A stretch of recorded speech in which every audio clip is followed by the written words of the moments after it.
दोस्तों, ये सरकार फिर से युवाओं के साथ बहुत बड़ा विश्वासघात करने जा रही है। आज सुप्रीम कोर्ट में जो बंच ऑफ पिटिशंस है, जिसमें पुलिस ब्रुटैलिटी मतलब जुलाई 20 को जो युवाओं के साथ बर्बरता हुई थी जंतर मंतर में, उसके बारे में पिटिशंस का हियरिंग था।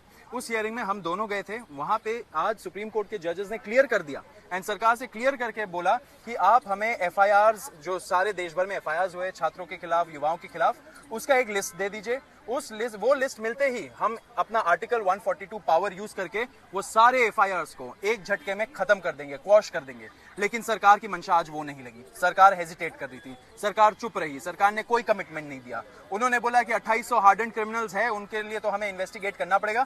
तो सुप्रीम कोर्ट ने ये भी ऑप्शन दिया कि वो 2800 जो हार्डन क्रिमिनल है, हीनस क्राइम्स कर रहे हैं, उनका एक अलग से आप एफआईआर का हमें लिस्ट दे दीजिए। लेकिन जो युवा और छात्र है, उनके खिलाफ जो एफआईआर है, उसका एक लिस्ट दीजिए, वो हम एक झटके में खत्म कर देंगे। लेकिन सरकार ने कोई कमिट नहीं किया। मुझे लग रहा है सरकार एक बहुत बड़ी एक कॉन्स्पिरेसी रच रही है।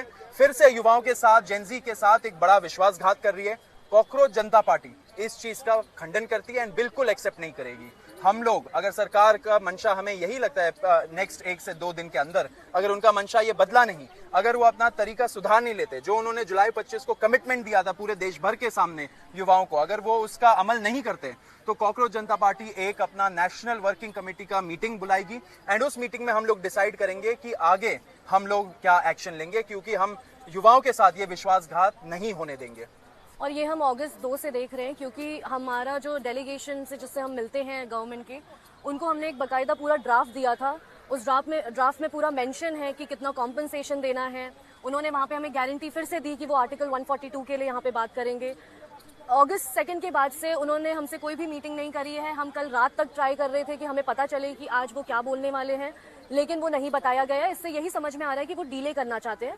और इस देश में ऐसा चलता आ रहा है, जो चीज़ डीले होती है वो लोग कहीं ना कहीं भूल जाते हैं और फिर यहाँ पे आप एक्शन ले सकते हैं बच्चों के अगेंस्ट। तो हम बिल्कुल भी नहीं चाहते हैं। जो हमसे वादे किए गए थे 20 जुलाई को, 1 महीना होने को आया है। हम सरकार से फिर से बोलेंगे कि आपने जो चीज़ें बोली थी, आपके डेलीगेशन ने जो हमें प्रॉमिस करा है कि यहाँ पे वो सुप्रीम कोर्ट से अपील करेंगे आर्टिकल 142 के लिए और सारी एफआईआर्स को क्वॉश करने के लिए, वो जल्द से जल्द करी जाए और सारी एफआईआर की कॉपीज भी हमें प्रोवाइड कराई जाए। सारा जो लिस्ट सुप्रीम कोर्ट ने आज 3 बार बोला सरकार को देने के लिए, वो सरकार क्यों नहीं देना चाहती है एफआईआर का लिस्ट? क्यों युवाओं के खिलाफ वो सारे एफआईआर्स को लंबित रखना चाहती है? तो हम चाहते हैं कि सरकार जल्द से जल्द ये एक्शन ले। ये कमिटमेंट दिया था, वो कमिटमेंट को ऑनर करे, नहीं तो कॉकरोच जनता पार्टी को डिसाइड करना पड़ेगा कि कैसे वो सरकार से ये सारी चीजें अमल करवाए।